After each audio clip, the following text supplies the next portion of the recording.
প্রিয় দর্শক, আজ আমি তোমাদের সঙ্গে প্রলয়োল্লাস কবিতার বাকি অংশটুকু আলোচনা করব।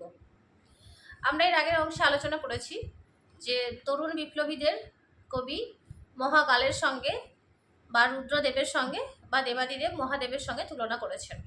তিনি আসছেন প্রলয় নাচন নাচতে নাচতে এবং উন্মাদের মতো তার কেশরাশি আকাশে দোলা মারছে, এরকম আমরা সমস্ত কিছু বর্ণনাগুলো পড়েছিলাম।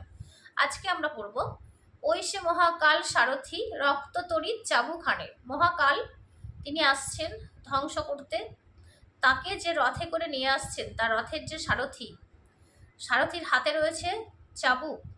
সেই চাবুক রক্ত তড়িৎ, সেই চাবুক যখন ঘোড়ার পিঠে আঘাত করছে, ঘোড়ার পিঠ থেকে রক্ত পড়ছে এবং সেই চাবুক তড়িতের মতো বিদ্যুতের মতো আঘাত করছে। রনিয়ে ওঠে রেসার কাঁদন বজ্র গানে ঝড় তুফানে। আর কি হচ্ছে, সেই তড়িৎ চাবুকের আঘাতে রেসা অর্থাৎ ঘোড়া তারা যন্ত্রণায় চিৎকার করছে, কাঁদছে। বজ্র গানে ঝড় তুফানে, এবং আকাশে যেন মনে হচ্ছে প্রবল বজ্রপাত হচ্ছে এবং ঝড় ও তুফান বইছে। অর্থাৎ মহাকাল যে আসছে, সে যে প্রলয় বয়ে নিয়ে আসছে, সেই প্রলয় যেন প্রকৃতিতেও প্রাকৃতিক বিপর্যয় ডেকে নিয়ে এসেছে। ঝড় তুফান বজ্রপাত হচ্ছে, এই সমস্ত প্রাকৃতিক বিপর্যয় নেমে এসেছে। সেই প্রাকৃতিক বিপর্যয়কে সঙ্গী করে বা সাথী করে মহাকাল নেমে আসছে। তারাই লেগে উল্কা ছুটায় নীল খিলানে। আর সেই ঘোড়ার খুরের দাপটে, ঘোড়ার পায়ে যে খুর, সেই খুরে আঘাত লেগে তারাই লাগছে। মহাকাশে যে তারা রয়েছে, সেই তারায় তার খুরের আঘাত লেগে কি হচ্ছে, তারা থেকে তারা বা উল্কা, সেই উল্কা ছুটে যাচ্ছে সমস্ত নীল খিলানে। খিলান কাকে বলে? নীল আকাশের রং, মহাকাশ নীল। আর খিলান হচ্ছে অর্ধচন্দ্রাকৃতি দরজা বা জানালার উপরে যে অর্ধচন্দ্রাকৃতি অংশটা থাকে, সেটাকে বলা হয় খিলান। এখানে গগনকে বা আকাশকে নীল খিলানের সঙ্গে তুলনা করা হচ্ছে। যে আকাশে কি হচ্ছে, উল্কাপাত হচ্ছে, খুরের দাপটে বা ঘোড়ার পায়ের খুরের আঘাতে উল্কারা সমস্ত আকাশময় ছুটে বেড়াচ্ছে গগনতলের নীল খিলানে। অন্ধকারার বন্ধ কূপে দেবতা বাঁধা যজ্ঞ জুপে পাষাণ স্তূপে।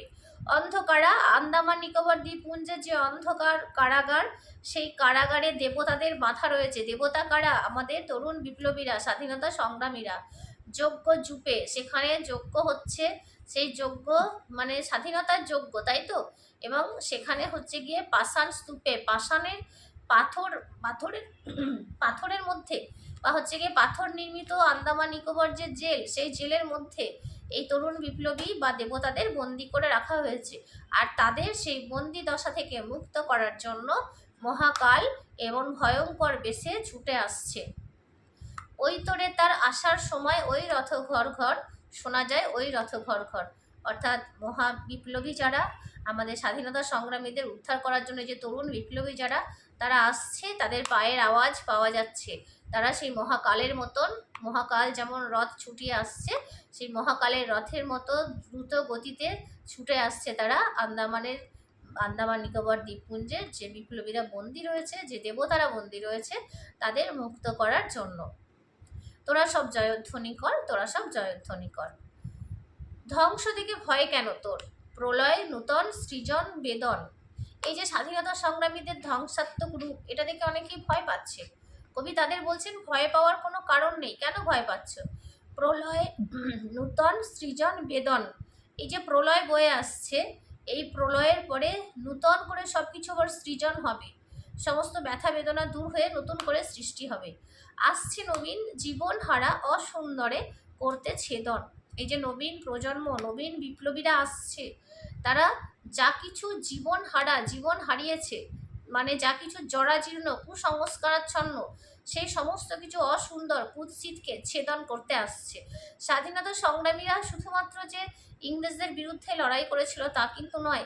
এছাড়া এই সময় দেখা গেছে যে আমাদের ভারতবর্ষে যে বিভিন্ন কুপ্রথা ছিল, যেমন সতীদাহ প্রথা, বিধবা বাল্য বিবাহ প্রথা, গঙ্গা সাগরে সন্তান বিসর্জন, এরকম কৌলিন্য প্রথা, এরকম অনেক কুপ্রথা ছিল। সেই কুপ্রথার বিরুদ্ধেও সেই সময় বিভিন্ন সমাজ সংস্কারকরা আন্দোলন করেছিলেন। সেই সমস্ত আন্দোলনকেও এখানে তুলনা করা হয়েছে যে বিপ্লবীরা সমাজে যত কুপ্রথা আছে সেই কুপ্রথাগুলোকে ছেদন করে তারা সুন্দরের প্রতিষ্ঠা করবে, সত্যের প্রতিষ্ঠা করবে। তাই সে এমন কেসে বেসে প্রলয় বয়েও আসছে হেসে মধুর হেসে। তাই তো বিপ্লবীরা এরকম উন্মাদের মতো কেস বিন্যাস করে আসলেও, এরকম ভয়ঙ্কর পোশাকে আসলেও তাদের মুখে কিন্তু রয়েছে মধুর হাসি, যে হাসি দেখে আমাদের ভারতবর্ষের মানুষের অন্তর জুড়িয়ে যাবে, যে হাসি দেখে আমরা ভারতবাসীরা স্বস্তি পাবো, শান্তি পাবো। ভেঙে আবার গড়তে জানে সে চির সুন্দর। সে হচ্ছে সত্যের পূজারী, সুন্দরের পূজারী। তাই এই সমস্ত ভাঙার পরেও সে একটা নতুন সমাজ ব্যবস্থা করবে, একটা নতুন দেশ করবে, স্বাধীন একটা দেশ তৈরি করবে এই বিপ্লবীরা। বা এখানে বিপ্লবীদের আমি বারবার বলেছি যে তাদের কখনো দেবাদিদেব মহাদেবের সঙ্গে তুলনা করা হচ্ছে, যিনি মহাদেব তিনিই রুদ্রদেব, তিনিই মহাকাল, তার সঙ্গে তুলনা করা হয়েছে। তিনি যেমন একদিকে ধ্বংসের দেবতা, আর একদিকে তিনি কিন্তু সৃষ্টির দেবতা। তোরা সব জয়ধ্বনি কর। ওই ভাঙা গড়া খেলা যে তার কিসের তবে ডর। বলছে যে এই একদিকে যেমন ভাঙবে, একদিকে তেমন গড়বে। বিভিন্ন কুসংস্কারের বিরুদ্ধে এরা লড়াই করছে, পরাধীনতার বিরুদ্ধে এরা লড়াই করছে। যেমন এরা ভাঙবে, ব্রিটিশ সাম্রাজ্যকে ভেঙে তছনছ করে দেবে, আবার তারা নতুন দেশ করবে, স্বাধীন একটা দেশ করবে। তাই তাদের দেখে ভয় পাওয়ার কোনো কারণ নেই। তোরা সব জয়ধ্বনি কর, তোরা সব জয়ধ্বনি কর। বধুরা প্রদীপ তুলে ধর। এবং কবি সমস্ত বধূদের আহ্বান করছেন, কি বলছেন? তারা যেন প্রদীপ তুলে ধরে। প্রদীপ আমাদের হিন্দুদের কাছে, প্রদীপ হচ্ছে একটা মঙ্গল সূচক চিহ্ন।